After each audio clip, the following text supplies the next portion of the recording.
কি করছো? এই তো, বলো। আজ মাধ্যমিকের রেজাল্ট না? হ্যাঁ গো, আমি খুব টেনশনে আছি। হ্যাঁ তো, মাম কোথায়? তাকে দেখতে পাচ্ছি না। হ্যাঁ এই তো স্কুল গেল একটু আগে রেজাল্ট আনতে, এক্ষুনি চলে আসবে। তুমি দাঁড়িয়ে আছো কেন? বসো না, বসো।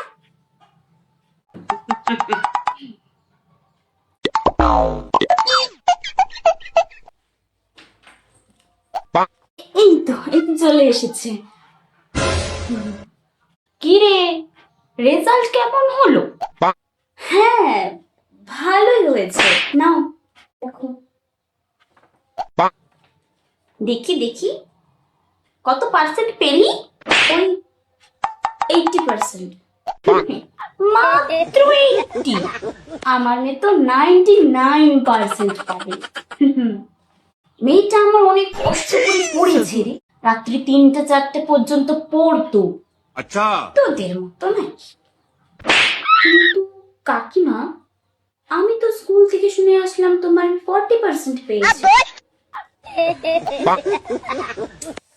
মানে প্রচুর খারাপ লাগলো শুনে।